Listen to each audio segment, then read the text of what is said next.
India Legal presents Courts Roundup.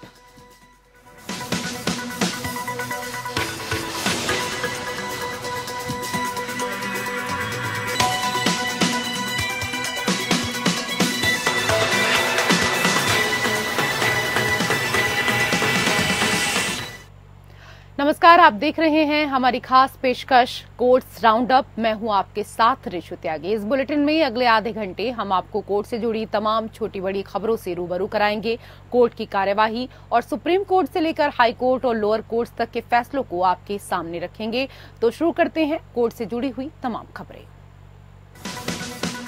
India Legal presents Courts Roundup.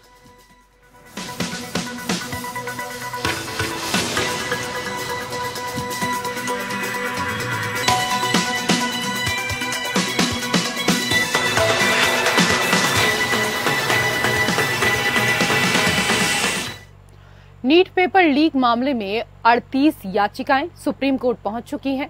उनमें से ज्यादातर याचिकाएं नीट यूजी परीक्षा को रद्द करने की मांग वाली हैं। Chief justice of India DY Chandrachud की अध्यक्षता वाली बेंच ने इन याचिकाओं पर सुनवाई की है। इस दौरान CJI ने CBI से अब तक की हुई जांच पर स्टेटस रिपोर्ट दाखिल करने के लिए कहा है। CJI ने कहा कि इस मामले में हमें तह तक जाना जरूरी है, क्योंकि यह करीब 24 लाख छात्रों के भविष्य का सवाल है। इसलिए NTA हमें यह बताए कि पहला पेपर लीक का नेचर क्या था, क्या लीक हुआ, साथ ही परीक्षा और पेपर लीक के बीच में कितना समय था। CJI ने कहा कि इसकी जांच करनी होगी कि क्या कथित लीक सिस्टमैटिक तरीके से हुआ है, क्या उल्लंघन ने पूरी परीक्षा प्रक्रिया को प्रभावित किया है, क्या धोखाधड़ी के लाभार्थियों को बेदाग छात्रों से अलग करना संभव है। CJI ने CBI से मामले की जांच की स्टेटस रिपोर्ट देने को कहा। साथ ही NTA से पूछा कि उन्होंने पेपर लीक के लाभार्थियों को पहचान के लिए क्या किया और क्या तौर तरीके अपनाए गए। पेपर लीक होने वाले केंद्रों और शहरों की पहचान करने के लिए क्या कुछ कदम उठाए गए। CJI ने कहा, कोर्ट नीट परीक्षा की पवित्रता सुनिश्चित करने के बारे में चिंतित है, ताकि भविष्य में ऐसी घटनाएं दोबारा ना हो। इस मुद्दे पर सरकार को विशेषज्ञों की एक टीम गठित करने की जरूरत है। और CJI ने कहा कि काउंसलिंग को लेकर केंद्र सरकार और NTA नीतिगत फैसला ले। CJI ने बुधवार शाम 5 बजे तक NTA और केंद्र सरकार को जवाब देने और CBI को स्टेटस रिपोर्ट दाखिल करने का समय देते हुए मामले की अगली सुनवाई 11 जुलाई को तय कर दी।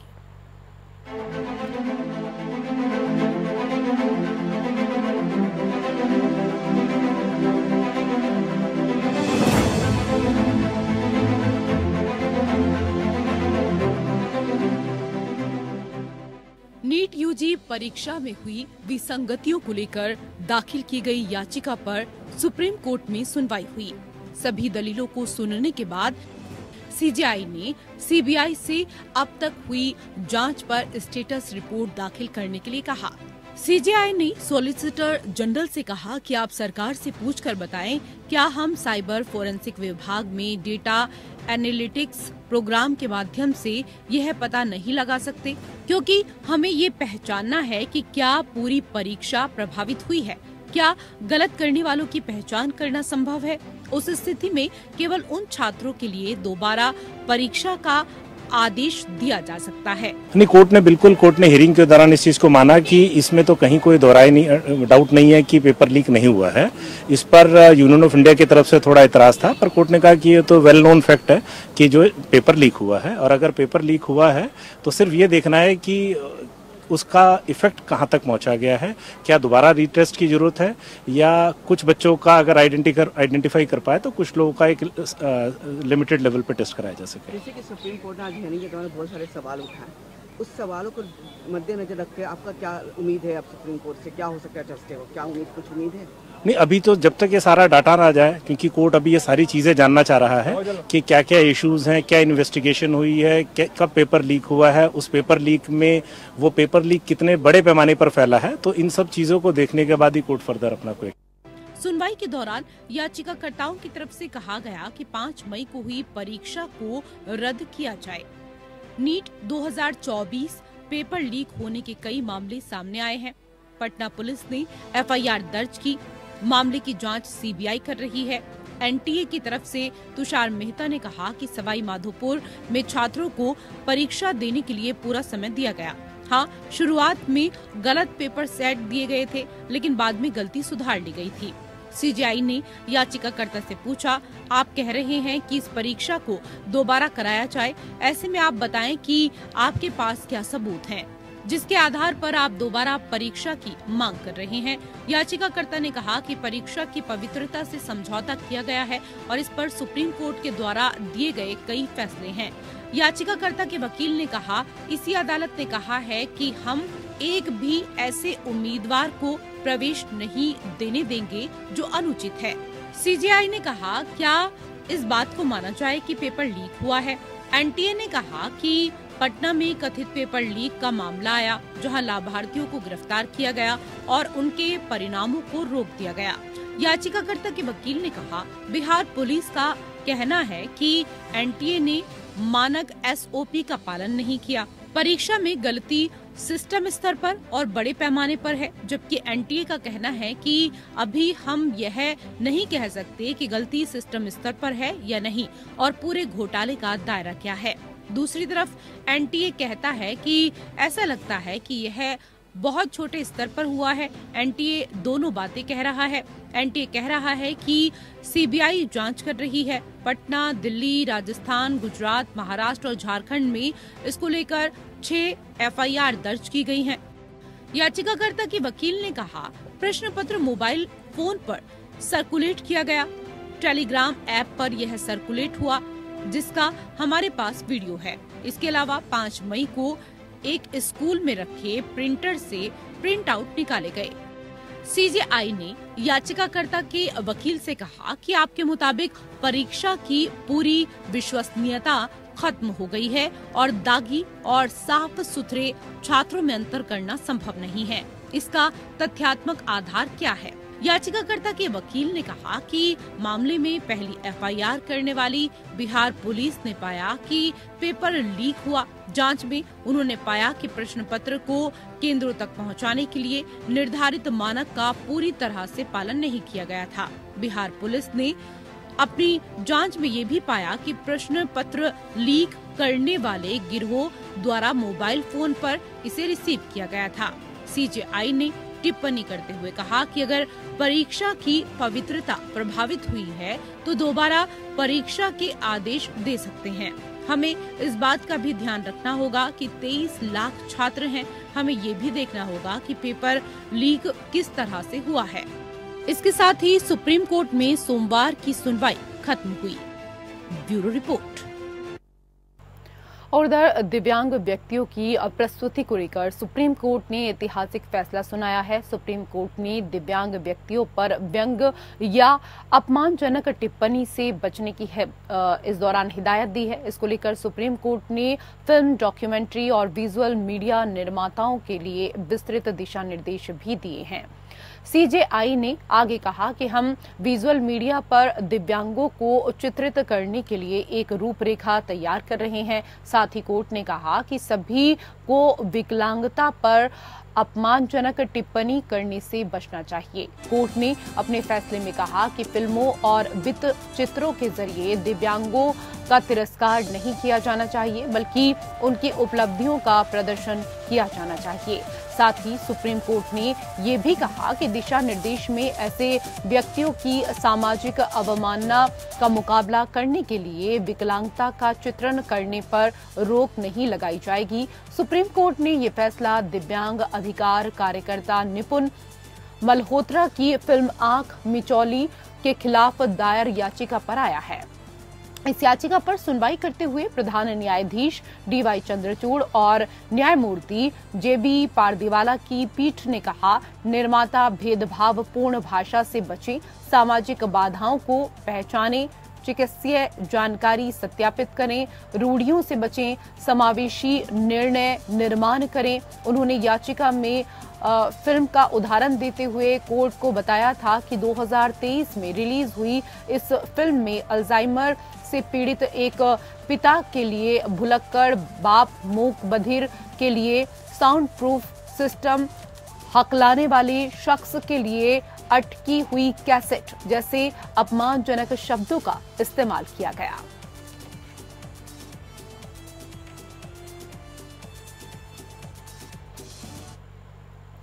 उधर सर्वोच्च न्यायालय ने दिल्ली पुलिस द्वारा दिल्ली उच्च न्यायालय के उस फैसले के खिलाफ दायर अपील पर नोटिस जारी किया है।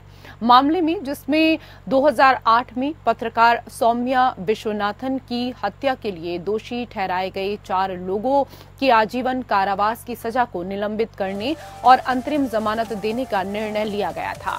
न्यायमूर्ति बेला एम त्रिवेदी और न्यायमूर्ति सतीश चंद्र शर्मा की पीठ ने दिल्ली पुलिस द्वारा दायर अपील पर नोटिस जारी किया। अतिरिक्त सॉलिसिटर जनरल एसवी राजू आज दिल्ली सरकार की ओर से पेश हुए। विश्वनाथन इंडिया टुडे के साथ काम करने वाली पत्रकार थी। जब सितंबर 2008 में वसंत कुंज में उनकी कार में मृत पाई गई थी। फॉरेंसिक रिपोर्ट से पता चला कि उनके सिर में गोली लगने से उनकी मौत हुई थी। पुलिस के अनुसार विश्वनाथन देर रात अपने कार्यालय से घर लौट रही थी, तभी उनका पीछा किया गया और उन्हें गोली मार दी गई। नवंबर 2023 में 4 लोगों को हत्या के लिए दोषी ठहराया गया। रवि कपूर, अमित शुक्ला, अजय कुमार और बलजीत मलिक, चारों लोगों को महाराष्ट्र संगठित अपराध नियंत्रण अधिनियम मकोका के तहत भी दोषी पाया गया और ट्रायल कोर्ट ने उन्हें आजीवन कारावास की सजा सुनाई। चारों लोगों ने दिल्ली उच्च न्यायालय में चुनौती दी। फरवरी 2024 में दिल्ली उच्च न्यायालय ने उनकी आजीवन कारावास की सजा को निलंबित कर दिया और उनकी दोष सिद्धि और आजीवन कारावास के खिलाफ अपील के निपटारे तक उन्हें जमानत दे दी। न्यायालय ने तर्क दिया कि वो पहले ही 14 साल जेल में रह चुके हैं। उच्च न्यायालय के फैसले को सबसे पहले विश्वनाथन की मां ने सर्वोच्च न्यायालय में चुनौती दी थी। शीर्ष अदालत ने इस साल अप्रैल में इस अपील पर दिल्ली सरकार और दोषियों से जवाब मांगा था। जुलाई में दिल्ली पुलिस ने भी वर्तमान अपील के माध्यम से उच्च न्यायालय के फैसले को चुनौती दी थी। नोएडा के चर्चित निठारी हत्याकांड मामले में सुप्रीम कोर्ट में सुनवाई हुई। इलाहाबाद हाई कोर्ट द्वारा मामले में आरोपी सुरेंद्र कोहली को 12 मामलों में बरी किए जाने के फैसले के खिलाफ दाखिल यूपी और सीबीआई की अपील पर सुप्रीम कोर्ट ने नोटिस जारी किया है। जस्टिस बीआर गवई की अध्यक्षता वाली बेंच ने आरोपी सुरेंद्र कोहली को नोटिस जारी करते हुए मामले को पहले से सुनवाई के लिए लंबित मामले के साथ जोड़ दिया। यूपी और सीबीआई की ओर से सॉलिसिटर जनरल तुषार मेहता ने कहा कि वो एक सीरियल किलर है और वो छोटी लड़कियों को बहला फुसला कर ले जाता, उनकी हत्या कर उन्हें पकाता था। सॉलिसिटर जनरल ने कहा, ट्रायल कोर्ट ने मौत की सजा सुनाई थी, इसे हाई कोर्ट ने पलट दिया। हाई कोर्ट का यह फैसला गलत है, इस पर सुप्रीम कोर्ट विचार करे। दरअसल इलाहाबाद हाई कोर्ट द्वारा नाबालिग लड़कियों के यौन उत्पीड़न और उनकी हत्या के गुनहगार सुरेंद्र को 12 मामलों में बरी किए जाने के फैसले दिया गया, जिसके खिलाफ यूपी सरकार और जांच एजेंसी सीबीआई ने सुप्रीम कोर्ट में याचिका दाखिल की है। दरअसल साल 2006 में नोएडा के निठारी गांव में स्थित पंडेर के D5 बंगले और उसके आसपास कई मानव अवशेषों की खोज के बाद नोएडा पुलिस ने दोनों आरोपियों सुरेंद्र कोहली और इसके साथ ही उसके सहयोगी मनिंदर सिंह पंडेर को गिरफ्तार कर लिया था। दोनों पर हत्या के कई मामलों का आरोप लगाया गया था।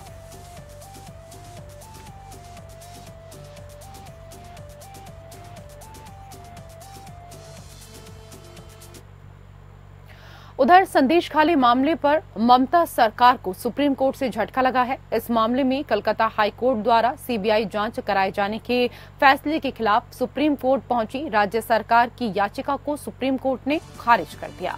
पश्चिम बंगाल सरकार को सुप्रीम कोर्ट ने बड़ा झटका देते हुए कहा कि संदेशखाली मामले में सीबीआई जांच चलती रहेगी। संदेशखाली कांड की सीबीआई जांच पर रोक लगाने से इनकार करते हुए सुप्रीम कोर्ट ने कहा कि जांच रोकने का कोई औचित्य नहीं है। अदालत में सुनवाई के दौरान पश्चिम बंगाल सरकार के वकील अभिषेक मनु सिंघवी ने कहा कि 43 एफआईआर राशन घोटाले में दाखिल कर दी गई हैं। राजनीतिक वजहों से इसे बढ़ा चढ़ाकर बताया जा रहा है। सुप्रीम कोर्ट ने कहा कि कलकत्ता हाई कोर्ट की टिप्पणियों से जांच प्रभावित नहीं होनी चाहिए। सुप्रीम कोर्ट ने पश्चिम बंगाल सरकार से बड़ा सवाल पूछा कि राज्य किसी व्यक्ति को बचाने की कोशिश क्यों कर रहा है।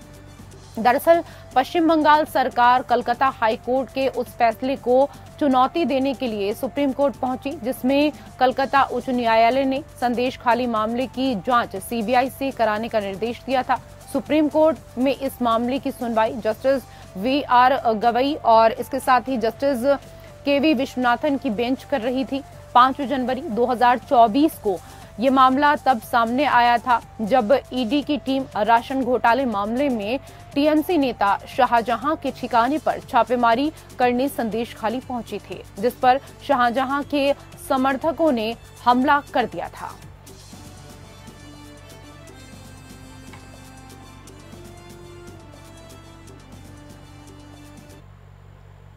उधर दिल्ली उच्च न्यायालय ने हाल ही में जम्मू और कश्मीर में मैसेजिंग प्लेटफॉर्म ब्रायर को ब्लॉक करने के केंद्र सरकार के फैसले को बरकरार रखा। ये देखते हुए कि राष्ट्रीय सुरक्षा के मामले में प्राकृतिक न्याय के सिद्धांतों को दरकिनार किया जा सकता है।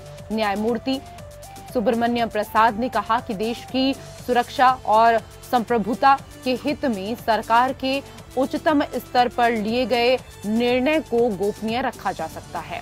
न्यायालय ने कहा, सबसे पहले ये कहा जाना चाहिए कि राष्ट्रीय सुरक्षा के मामले में प्राकृतिक न्याय के सिद्धांतों को दरकिनार किया जा सकता है। ये अच्छी तरह से स्थापित है कि निष्पक्ष सुनवाई के अधिकार को राष्ट्रीय सुरक्षा के प्रमुख विचारों के आगे झुकना पड़ सकता है। इस न्यायालय यह तथ्य का न्यायिक संज्ञान ले सकता है कि उच्चतम स्तर पर और देश की सुरक्षा और संप्रभुता के लाभ के लिए गए निर्णय को गोपनीय रखा जा सकता है।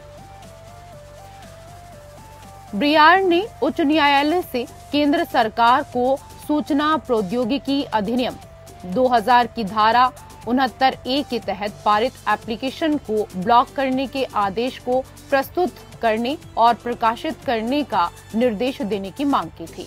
ओपन सोर्स प्लेटफॉर्म ने आदेश पर रोक लगाने की मांग की। मामले पर विचार करने के बाद न्यायालय ने फैसला सुनाया कि सरकार द्वारा पारित अंतरिम आदेश की समीक्षा ब्लॉकिंग नियमों की धारा 7 के तहत गठित शीर्ष सरकारी अधिकारियों की एक समिति द्वारा की गई है।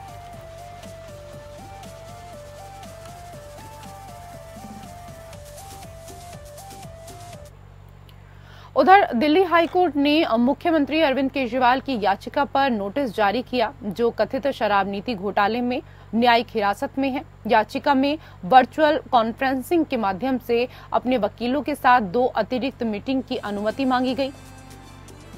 जस्टिस नीना बंसल कृष्णा ने तिहाड़ जेल अधिकारियों के साथ साथ ईडी से 5 दिनों के भीतर जवाब मांगा और मामले की सुनवाई 15 जुलाई को तय की।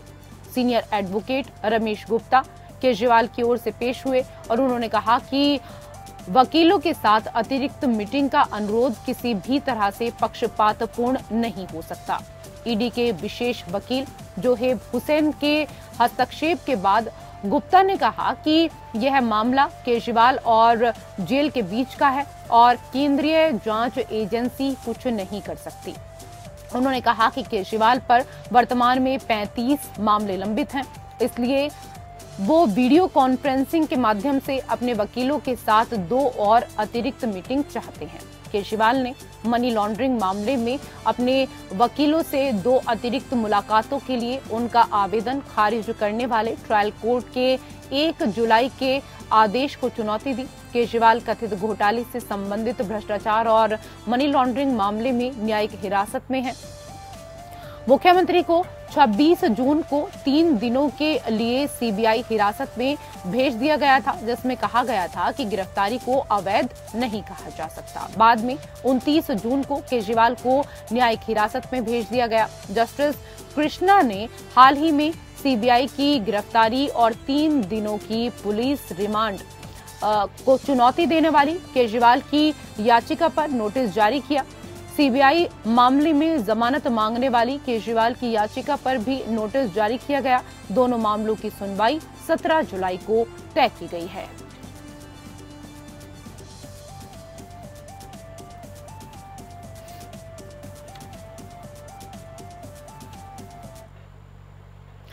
इलाहाबाद उच्च न्यायालय ने कहा है कि केवल इसलिए विवाह को अपरिवर्तनीय रूप से विच्छेदित नहीं माना जा सकता कि दोनों पक्षों के बीच अलगाव की लंबी अवधि रही है। ये माना गया है कि स्वैच्छिक परित्याग के साथ साथ अन्य परिस्थितियों को यह निष्कर्ष निकालने के लिए देखा जाना चाहिए कि विवाह के अपूर्णीय टूटने के आधार पर तलाक दिया जा सकता है। इस संदर्भ में IDA India legal web reporter से समझते हैं कि डिवोर्स और न्यायिक अलगाव में क्या कुछ फर्क होता है।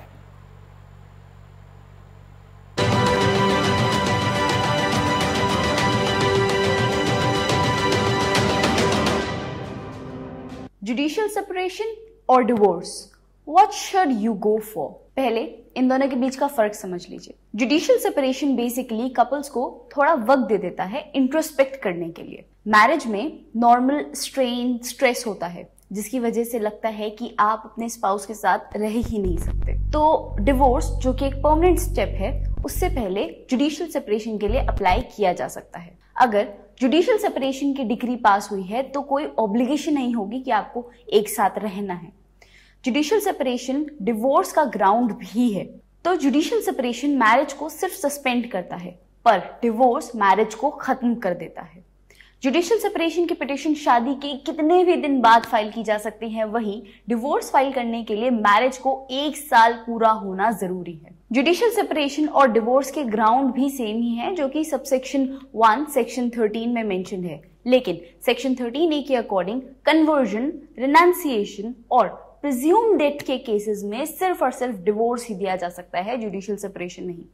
जुडिशियल सेपरेशन के लिए वाइफ को कुछ एडिशनल ग्राउंड्स भी मिलते हैं, जैसे bigamy, husband being proven guilty of rape, sodomy, bestiality etcetera.